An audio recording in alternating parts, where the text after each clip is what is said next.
Hola a todos y bienvenidos a este tercer tutorial de análisis técnico con Tormenta Crypto. En anteriores tutoriales, si no los has visto y te recomiendo verlos por supuesto, hemos visto cómo utilizar la plataforma TradingView como elemento básico o herramienta principal para el análisis técnico, así como entender los conceptos principales que mueven a un activo, que son precio, tiempo y volumen. Te dejo aquí en la pantalla dos enlaces a cada uno de los vídeos.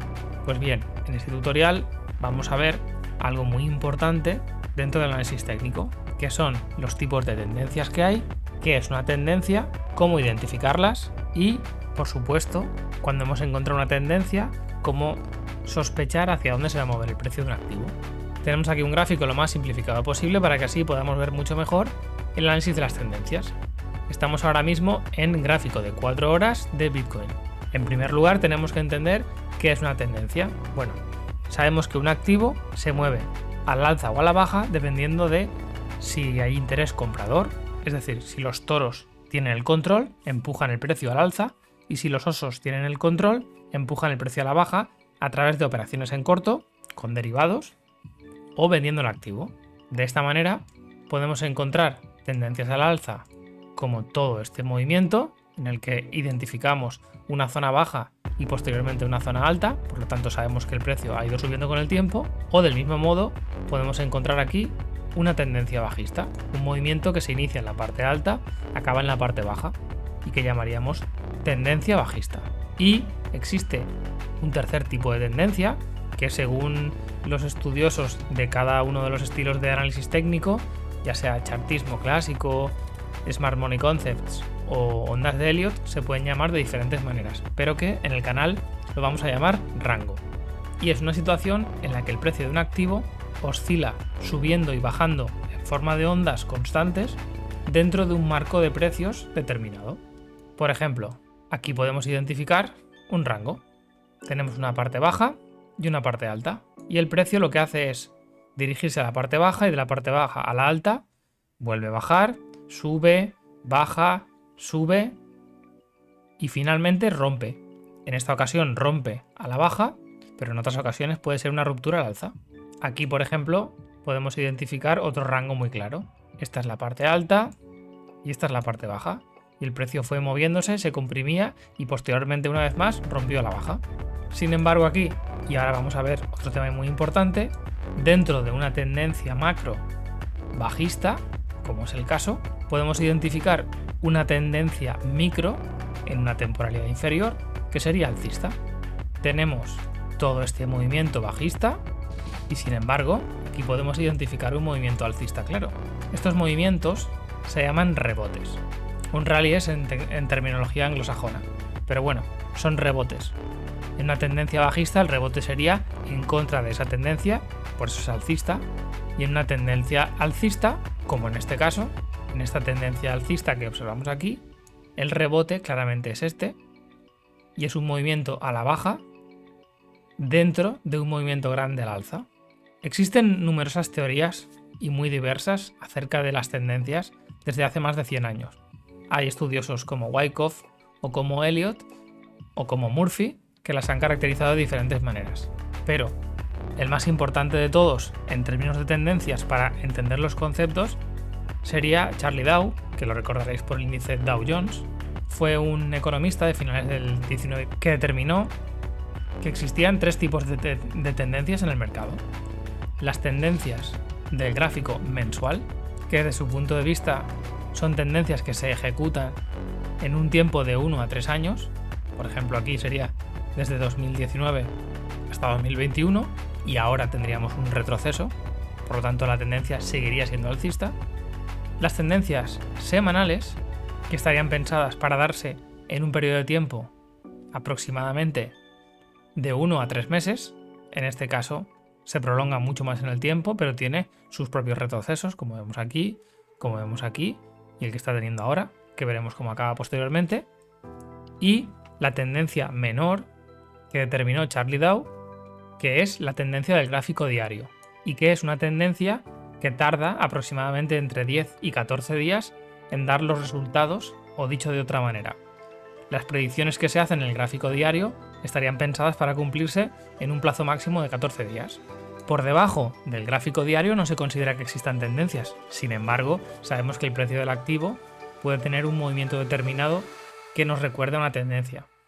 Ahora bien, desde el punto de vista académico puro y duro, no se pueden considerar tendencias los movimientos de un activo armónicos que están por debajo del gráfico diario.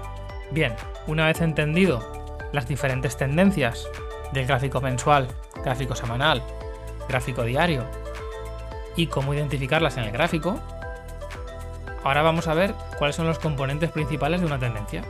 En este caso, podemos observar una tendencia bajista que se inicia en este punto, que sería noviembre de 2021, y que actualmente está en este punto.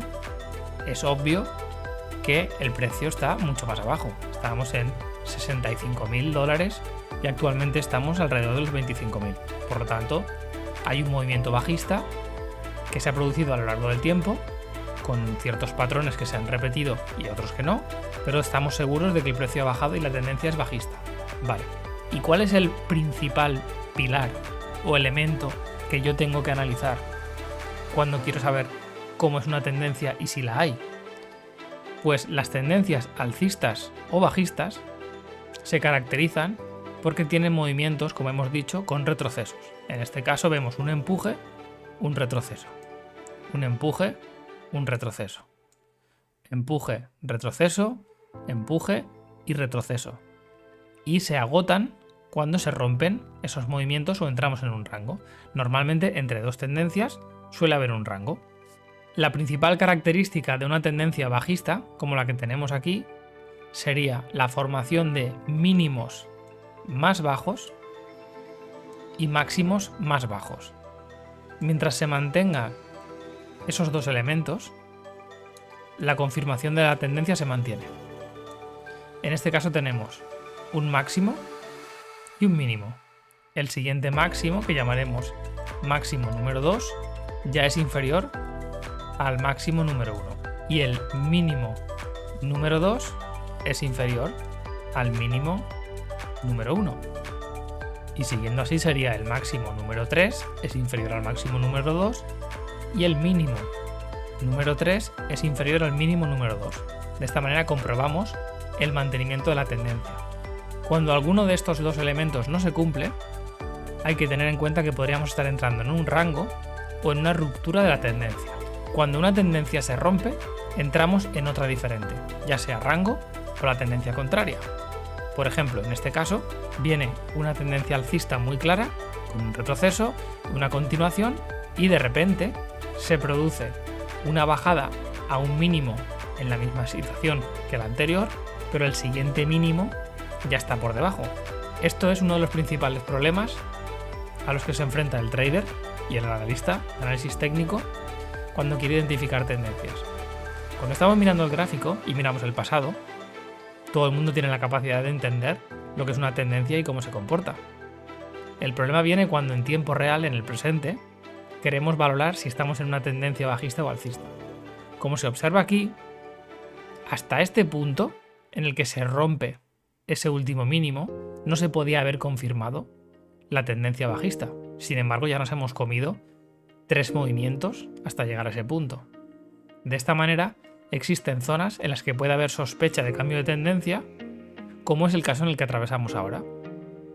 Tenemos una situación en la que se está formando un máximo superior al último máximo. Por lo tanto, se está rompiendo la tendencia que veníamos experimentando. Ahora se podría consolidar quizás un rango o un inicio nuevo de tendencia alcista. Vale, si ya hemos entendido este concepto, podemos pasar al siguiente nivel. Si algo no queda claro, por favor déjamelo en los comentarios y seguro que podremos repasarlo con otro vídeo o puntualizar los conceptos importantes que no queden claros. Vamos a ver ahora cómo podemos identificar los diferentes tipos de retrocesos que tiene el precio. Borramos todo esto y aquí determinamos que existe un retroceso. Los retrocesos son discontinuidades en las tendencias que van en sentido contrario de la tendencia, pero son retrocesos porque después viene la continuación de la tendencia. Así, en este caso vemos que esto es un movimiento bajista que tiene un retroceso, en este caso va a media, vuelve hacia atrás, empuja el precio de 18.800 a 25.000 y posteriormente continúa el movimiento bajista. Por lo tanto, es un retroceso. Del mismo modo, aquí se produce un elemento parecido. La diferencia fundamental es que, si bien se forma un canal, se mantiene cierto rango durante todo el movimiento. Aquí, sin embargo, hay una tendencia mucho más clara, interior o microtendencia, mucho más clara al alza que en este punto. Existen numerosos tipos de retroceso. Y dependiendo de cómo estudiemos el análisis técnico, vamos a encontrar muchos patrones de confirmación de retrocesos o de cambios de tendencia. Existen patrones en ABC, en ABCD, en mantenimiento de rangos, en banderines, como es este caso. Se produce un rango y lo que llamaríamos un banderín, que es una continuación en plano de la tendencia para volver a caer otra vez. Esto, según donde se estudie, también se puede conocer como pauta plana de continuación de la tendencia. En este caso es una pauta plana de continuación bajista. Si te está gustando el contenido, suscríbete al canal si no estás suscrito, déjame en los comentarios si quieres que analicemos algún activo en particular o si quieres que tratemos algún tema de análisis técnico con detenimiento y déjame un tremendo like. Una vez hemos visto los tipos de tendencias, cómo identificar las tendencias y lo que son los retrocesos, a grandes rasgos, que es importante, ahora viene una de las principales preguntas que se formula el trader cuando quiere operar, y es que probablemente sea uno de los elementos más importantes a tener en cuenta a la hora de operar el mercado. Porque claro, ahora ya sabemos que el precio se mueve en ondas de impulsos y retrocesos y que además el precio se mueve en tendencias que se mantienen en el tiempo dependiendo de la temporalidad que estudiemos. Gráfico mensual, que duran de 1 a 3 años, gráfico semanal de 1 a 3 meses, o gráfico diario, que es la tendencia menor, que sería de 10 a 14 días. Bien, pero ¿cómo puedo saber yo cuáles son las zonas en las que el precio se va a dar la vuelta? ¿O cuáles son las zonas en las que el precio se va a quedar porque tiene cierto magnetismo o porque hay cierto interés en esas zonas? Bueno, pues para el análisis técnico clásico esas zonas son llamadas soportes y resistencias. En la actualidad hay muchas formas de llamarlas y dependiendo del tipo de análisis técnico que se estudie, podemos encontrar que se pueden llamar soportes y resistencias, zonas de interés, zonas OT, order blocks y muchas otras formas que hay de llamarlas. Al final, sin complicarnos demasiado la vida, lo que tenemos que entender es que son zonas de alta negociación, en las que el volumen es muy interesante. Una de las principales formas de identificarlo es buscando zonas en las que haya mucha negociación y compresión del precio. Por ejemplo, en este caso, estamos viendo que el precio ha roto un máximo relativo anterior y se está dirigiendo a una cota superior. Una cota superior que era esta y también la está pulverizando. Y ahora la pregunta sería, ¿y qué zona siguiente podría ser interesante donde el precio podría pararse? Esto nunca es infalible al 100%, pero una forma de orientarnos sería siempre buscando esas zonas. Bueno, pues aquí tenemos un clúster, que es otra forma de llamarlo, una zona de alta demanda y oferta en el precio en la que se produjo gran cantidad de negociación. Bueno, pues podemos sospechar que esta zona es una zona a la que el precio, si la tendencia continuara, podría ser interesante que fuera. De esta forma yo voy a marcarme este punto como un punto de interés para que cuando el precio esté por aquí yo pueda estar con las orejas levantadas pensando si quiero vender, si quiero proteger mi posición o directamente entrar en corto porque al ser una resistencia puede que el precio no la supere y se dé la vuelta. Y de esta forma entendemos el concepto de resistencia. Lo contrario sería el concepto de soporte, que sería un punto al que el precio, imaginemos que el precio se da la vuelta aquí y viene a buscar una zona que anteriormente, siempre hay que mirar al pasado para identificar soportes y resistencias, una zona que anteriormente ha sido de gran interés y en la que nosotros sospechamos que el precio se podría parar. En este caso el precio podría haber venido un poco más abajo, pero la zona de interés era esta, puesto que compartía este punto, este punto, este punto, este de aquí, era una zona de gran interés en el tiempo. Esa es la forma de buscar zonas de interés o soportes y resistencias, como digo. Cuando identificamos soportes y resistencias, no es infalible, pero eso nos puede orientar para establecer puntos de entrada si tenemos claro que la tendencia va a continuar al alza. Por ejemplo, dejando el mismo ejemplo que teníamos antes, si restamos unos días, ahora mismo es muy fácil entenderlo, pero en ese momento no estaba tan claro si el precio iba a continuar aquí al alza o iba a bajar un poco para darnos un punto de entrada por aquí. Sabemos que lo hizo, o bueno, vamos a simular que no lo ha hecho. Si el precio está ahora mismo por aquí, sospechamos que esta zona puede ser de interés. Por lo tanto, yo establecería, preferentemente por estas zonas, mi punto de entrada. Es posible que el precio baje por debajo de la zona que yo tengo prevista y luego vaya al alza. En otros momentos ha ocurrido eso.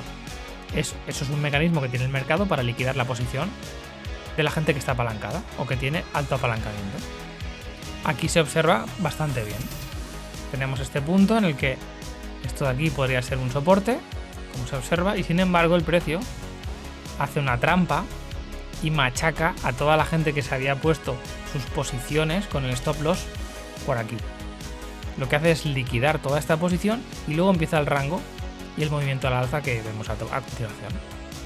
De esa manera es muy importante que cuando identifiquemos un soporte tengamos claro que el soporte no puede ser un precio determinado, sino que tiene que ser un espacio, un rango de precios en los que vamos a pensar que el precio se puede mover y que hay que tener en cuenta que siempre puede haber un mechazo a la baja o un mechazo al alza que pudiera sacarnos de la posición.